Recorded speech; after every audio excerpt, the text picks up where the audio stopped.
स्वागत है आप सबका। आज हम अध्ययन कर रहे हैं हर संधि के पहले भेद का। देखिए, हर संधि में पहला भेद आ रहा है चर्त्व संधि।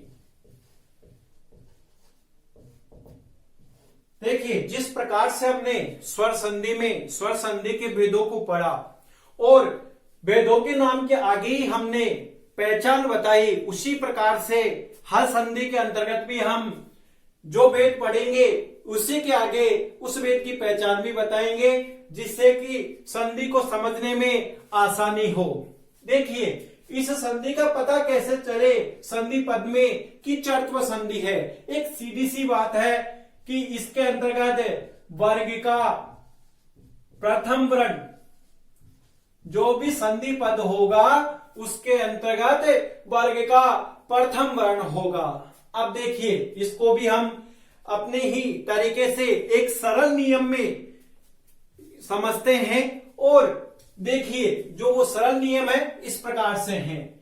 देखिए, इधर वर्ग का पहला, दूसरा, तीसरा और चौथा वर्ण हो।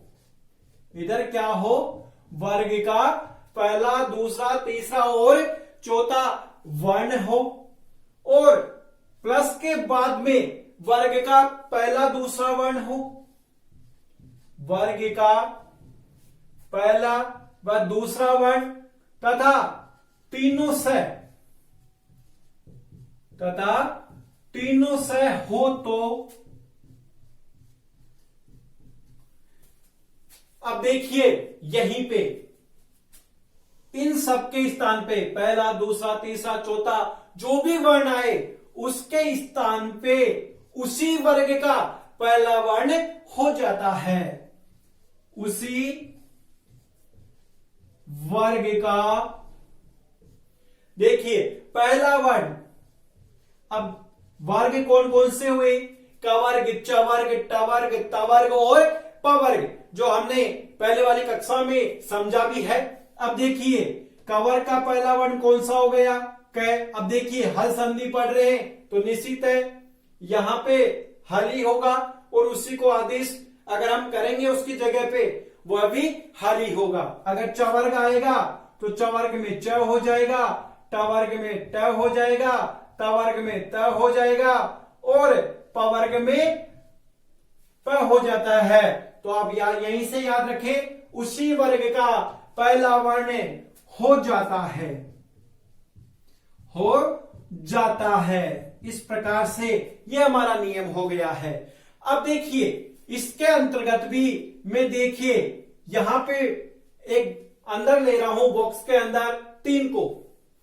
तीसरे नंबर का जो वर्ण है इस संधि में अगर हम जब विग्रह करते हैं, अधिकतर तीसरे नंबर का वर्ण हमारे आएगा, उस तीसरे नंबर को ये पहला नंबर का कर देता है। आप ये भी याद रख सकते हैं, लेकिन हम कह नहीं सकते इसको, क्योंकि पहले को भी पहला करता है, चौथे वर्ण को भी ये पहला वर्ण होता है इस संधि के अंतर्गत। लेकिन जब हम माध्यमिक शिक्षा बोर्ड की पुस्तक देखते हैं तो उस पुस्तक में अधिकतर तीसरे को पहला वर्ण किया हुआ है उदाहरणों के अंतर्गत। तो हम इसको, इस संधि को 3/1 भी कह सकते हैं कि तीसरे को पहला वर्ण होना। अब देखिए, समझते हैं उदाहरण के माध्यम से। देखिए, इसमें उदाहरण आ रहा है सद प्लस कारह। अब देखिए, यह उदाहरण माध्यमिक शिक्षा बोर्ड की जो पुस्तक है कक्षा 10 की उसमें दिया हुआ है और हमारा यहाँ पे अध्ययन का आधार भी माध्यमिक शिक्षा बोर्ड में जो कोर्स है वो ही है। अगर हम इस शब्द का संधि विच्छेद देखें ना शुद्ध रूप से, तो शुद्ध रूप से होगा सत प्लस कारह। ये संधि विच्छेद होता है क्योंकि गत कक्षा में मैंने सत शब्द लिखाया था, ना कि सद, लेकिन बुक्स में ऐसा दिया हुआ है। अब चाहिए आए हमको करना चर्त्व संधि के अंतर्गत पहला ही वर्ण है, तो हम इसी को ही देखते हैं। देखिए, सद प्लस कार, इधर तीसरा वर्ण आ रहा है, ये तीसरा वर्ण आ गया और इधर वर्ग का पहला या दूसरा वर्ण होना चाहिए। तो देखिए, इधर वर्ग का पहला वर्ण ही आ रहा है, कवर का कई आ रहा है और इधर वर्ग का पहला दूसरा तीसरा चौथा किसी में से भी एक वर्ग हो तो देखिए द तवर्ग के अंदर तीसरा वर्ण आता है। तो यहां पे इस तय के स्थान पे पहले क्या हो जाएगा, हमें पहला वर्ण करना है तो सत प्लस कार्य है और अब हम मिलाते हैं तो हमारा यहां पे संधि पद बन गया सत कार्य। देखिए ये हमारा संधि पद बन गया। अब हम पहचान देखे थे वर्ग का पहला वर्ण, ये देखिए वर्ग का पहला वर्ण यहाँ पे आ गया है। अगर हम इसका संधि विच्छेद करें तो क्या होगा, वहीं पे लाइन खींचिए, अब यहीं से वापस डिवाइड कर दीजिएगा। इधर तो रह गया कार्य है और तय के स्थान पे वापस ले जाओ आप तीसरा वर्ण तो सद प्लस कार्य है। देखिए तय के स्थान पे अगर आप तय भी रखेंगे तो भी राइट है, इसको अगर आप सत प्लस कार्य भी करोगे तो भी ये सही होगा। देखिए वहां परीक्षा में दोनों में से एक आएगा, सत प्लस कार्य या सत प्लस कार्य। अगर दोनों ही आ जाते हैं तो आपको इसको राइट करना, फिर ये होगा। लेकिन मैं इसलिए इस यहाँ पे द लिखा हूं क्योंकि माध्यमिक शिक्षा बोर्ड की पुस्तक के अंतर्गत सद प्लस कार्य है। देखिए ऐसे ही इसका हम दूसरा उदाहरण देखते हैं, इसको मैं नीचे लिख देता हूं। देखिए इसका अगर हम चाहें तो दूसरा संधि विच्छेद जो मुख्यतः शुद्ध है सत प्लस कार्य होता है। अब देखिए इसका दूसरा उदाहरण हम देखते हैं, विपद प्लस काल है। देखिए विपद तवर का तीसरा वर्ण आ गया हमारे यहाँ पे और इधर प्लस के बाद में वर्ग का पहला या दूसरा वर्ण होना चाहिए तो पहला वर्ण हमारा यहाँ पे आ गया है। तो यहाँ पे भी क्या होगा, तीसरे को पहला वर्ण होगा। तो देखिए द के स्थान पे पहला वर्ण क्या होगा, तो ये द कौन सी लाइन में आता है, पहले ये देखिए ये तवर्ग में तीसरा वर्ण आता है त थ द। तो तीसरे को पहला करेंगे तो क्या हो जाएगा, हलंत है क्योंकि ये हलंत है और काल है। अब मिलाते हैं, विपद काल है, इस प्रकार से हमारा यहाँ पे संधि पद बन गया। अगर हम संधि विच्छेद करेंगे तो जहां हमारा पहला वर्ण दिख रहा है वहीं पे इस प्रकार से लाइन खींचिए और आप यहीं से संधि विच्छेद कर दीजिएगा। देखो पहले तो इधर काल है, ऐसा कैसे रह गया, अब ये तारा है, इसको तीसरे में ले जाइए, विपद प्लस काल है। और देखिए मैंने हल संधि के जो मुख्यतः शब्द हैं तय दय वाले, वो शब्द मैंने इससे पहले वाली कक्षा में आपको बताए भी थे कि वो संधि विच्छेद करने में बहुत ही सहायक होंगे। अब देखिए इसी प्रकार से इसका तीसरा उदाहरण देखते हैं, उद प्लस पन्न है। अब देखिए इधर द आ रहा है, तीसरा वर्ण आ रहा है और इधर पहला वर्ण आ रहा है। अगर हम इसका संधि पद बनाएंगे तो द के स्थान पे क्या हो जाएगा, यहाँ पे भी त हो जाएगा, इधर रह गया पन्न है, मिलाते हैं तो उत्पन्न है। इस प्रकार से हमारा यहाँ पे संधि पद बनता है। अगर हम यहाँ पे विग्रह करते हैं तो देखिए जहां पहला वर्ण है वहीं पे लाइन खींच दीजिएगा, अब यहीं से टुकड़े हो जाएंगे। इधर पहला है तो पहले की जगह पे तीसरा उद और इधर रह गया पन्न है। इस प्रकार से यह उदाहरण भी हमारा हो जाता है। एक उदाहरण और यहीं पे देख लेते हैं, उद प्लस खनम। अब देखिए उद प्लस खनम में भी क्या है, एक तरफ तीसरा वर्ण है और एक तरफ दूसरा वर्ण है। स्थिति हमारी जो हमने नियम लिखा है यहाँ पे इस नियम के अनुरूप बन रही है। तो देखिए यहाँ पे भी क्या हो जाएगा, द के स्थान पे पहला हो गया और यहाँ खनम ऐसा का ऐसा ही रह गया। अब मिलाएं तो देखिए क्या बन गया, उत्खनम। क्या रूप बन गया हमारा यहाँ पे, उत्खनम बन गया है। इस प्रकार से ये संधि पद हो गया। अगर हम इसका विग्रह करते हैं तो तय पहला वर्ण आ रहा है, टुकड़े करेंगे तो वही तीसरा वर्ण उद प्लस खनम। अब एक बार मैं पुनः इसी नियम पे आता हूं, अगर सत कार्य लिखा हुआ आ जाए और संधि विच्छेद अगर आपसे पूछता है तो सत प्लस कार्य करोगे तो भी आपका सही है और सत प्लस कार्य करोगे तो भी सही है। व्याकरणात्मक दृष्टि से देखें तो सत प्लस कार्य होता है, लेकिन माध्यमिक शिक्षा बोर्ड इत्यादि जो बुक्स है उसमें सत प्लस कार्य दे रखा है, तो ये भी हो सकता है। और हमारा जो रीत में आधार है वह माध्यमिक शिक्षा बोर्ड की बुक्स ही है। तो इस प्रकार से हमने यहाँ पे माध्यमिक शिक्षा बोर्ड में जिस प्रकार से उदाहरण दिए हुए हैं वही हमने यहाँ पे रखे हैं। लिख लीजिएगा इनको जल्दी से। देखिए अब आगे के उदाहरण और देखते हैं, इनको आप लिख लीजिए नीचे। मैं कुछ उदाहरण लिखता हूं, अब आपको बनाना है।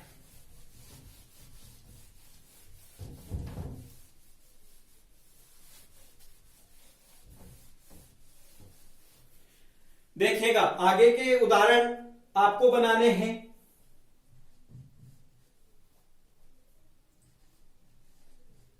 तद प्लस पर है, इसी के हिसाब से जो नियम हमारा था इसी के हिसाब से आपको ये उदाहरण बनाने हैं। उद प्लस कीर्ण है, उद प्लस कीर्ण है, बिल्कुल सिंपल। जो हमारा नियम है उसी नियम के अनुसार ये बनेंगे। इसी प्रकार से एक आ रहा है, देखिए सद सद हमने लिखा ना यहाँ पे सद, देखो सद प्लस पुत्र भी कर सकते हैं और सत प्लस पुत्र भी कर सकते हैं। मैं यहाँ पे तय लिख देता हूं, सत पुत्र। अगर इसको हम देखें तो सत प्लस पुत्र भी इसको हम यहां पे कर सकते हैं।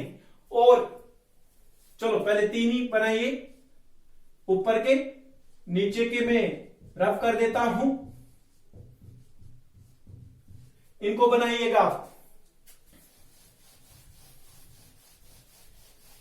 देखिए हमारा जो नियम है उसी के अनुसार बनाते चलिए, साथ के साथ अच्छा रहेगा।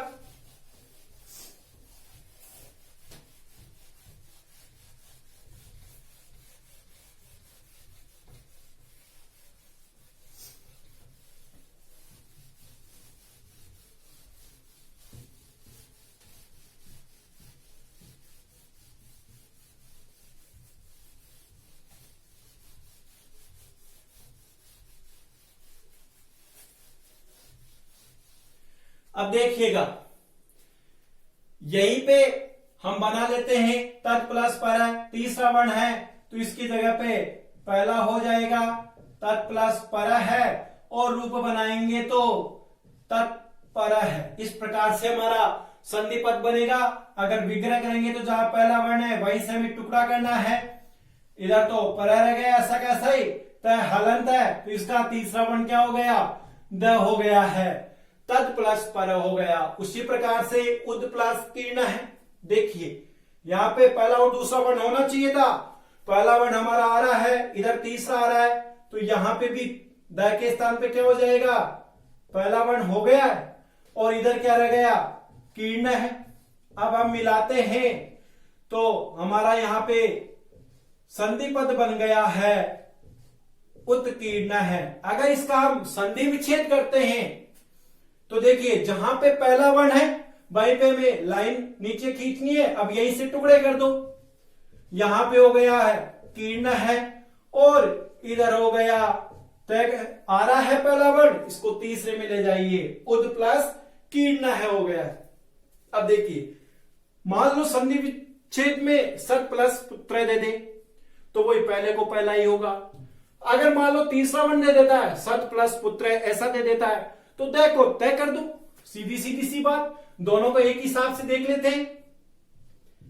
सत प्लस पुत्र है भाई, पहले को पहला ही रहेगा, हमारे नियम के अनुसार पहला दूसरा तीसरा चौथा वर्ण होता है। मैंने केवल एक तय लिखा है, आप चाहो तो इसको भी समझ सकते हो।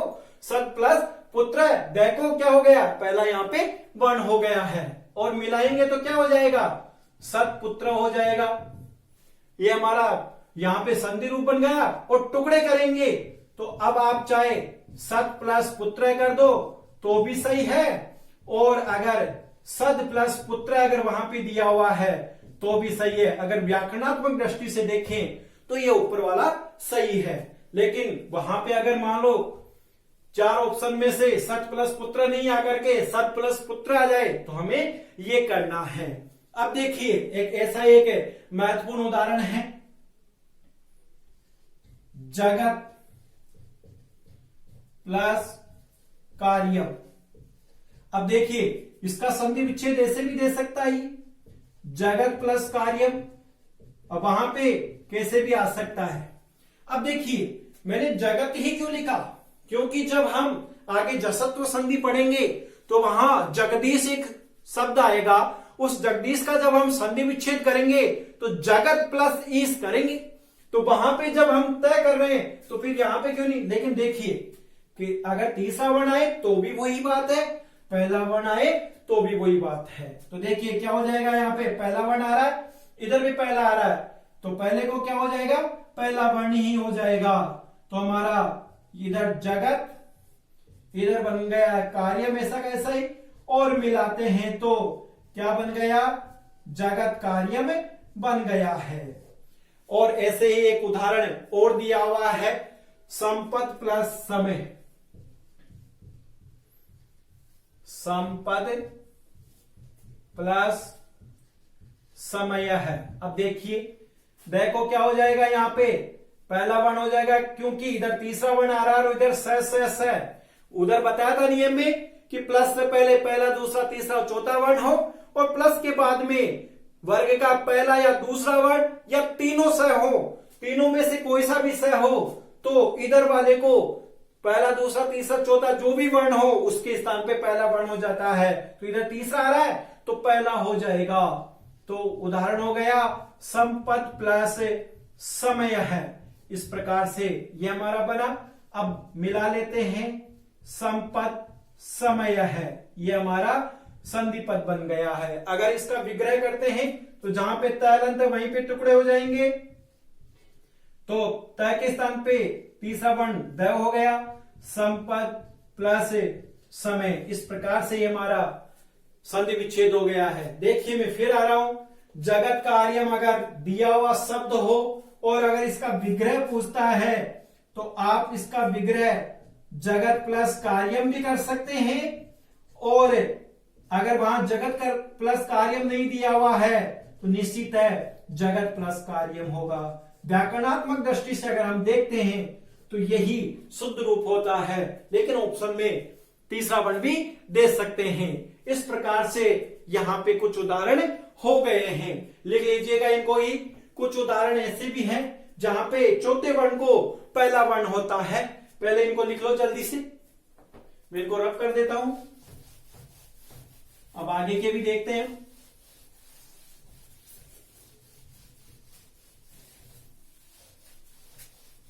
लिख लीजिएगा इनको जल्दी से।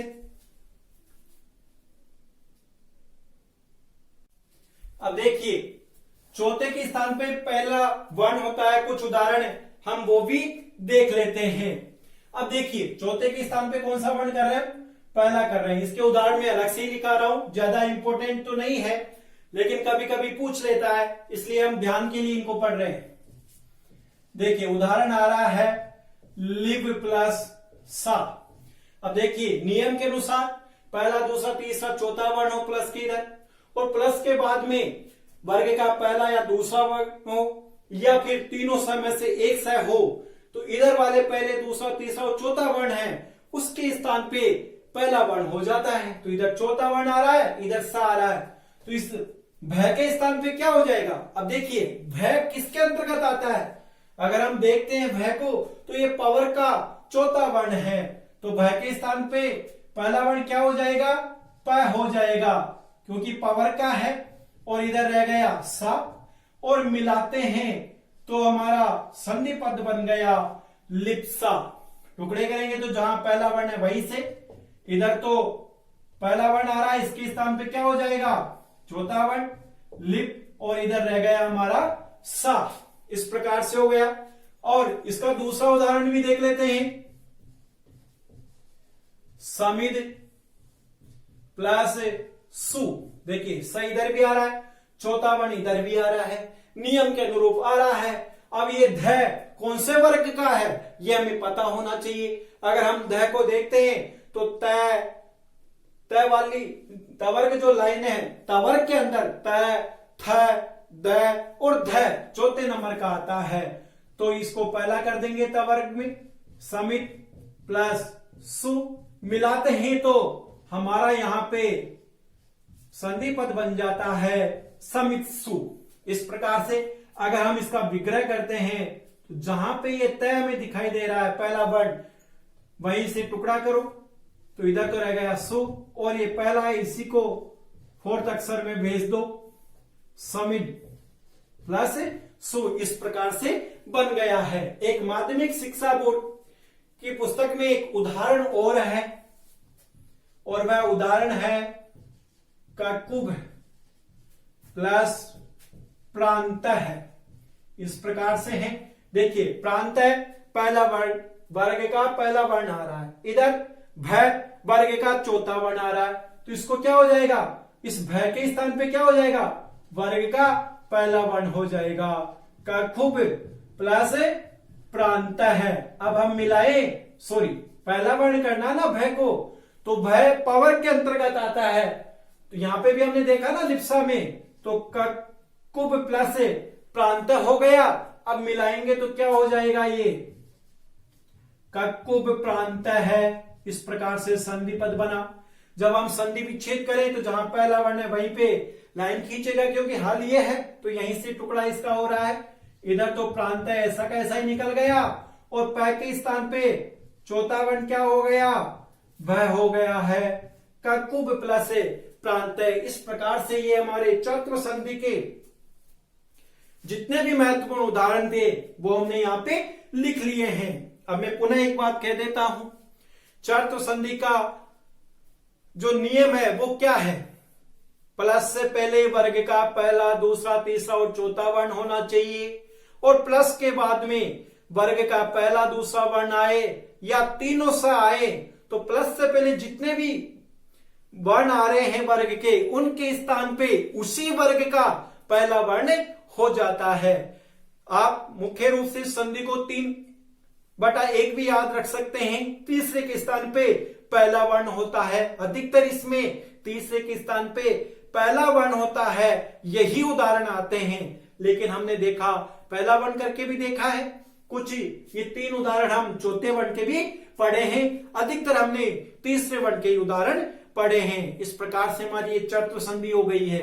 इसका नियम अवश्य याद रखना, क्योंकि कल जब हम जसत्व संधि पढ़ेंगे तो उस जसत्व संधि में इसका उल्टा हो जाएगा 1/3, और जो प्लस के इधर अक्षर बच गए वो अक्षर कल आ जाएंगे। जैसे वर्ग का पहला, दूसरा और तीनों से आ जाए तो कल क्या हो जाएगा, वर्ग का तीसरा, चौथा, पांचवा वर्ण होगा, और तीनों से तो आए गए। अब क्या बच गए हमारे, अंतस्थ बच गए और है बच गए, यानी कि यह वरल है और है आ जाए, और स्वर साथ में स्वर भी तो बच गए ना, स्वर आ जाए तो वहां पे तीसरा वर्ण हो जाता है। वही पहला, दूसरा, तीसरा, चौथा आएगा, लेकिन अधिकतर वहां पे भी पहला वर्ण ही काम में आएगा। इसलिए हर संधि में जो भी नियम आपको लिखाए जाए और संधि के नाम के साथ जो पहचान बताई जाए उसको अच्छे से याद रख लें।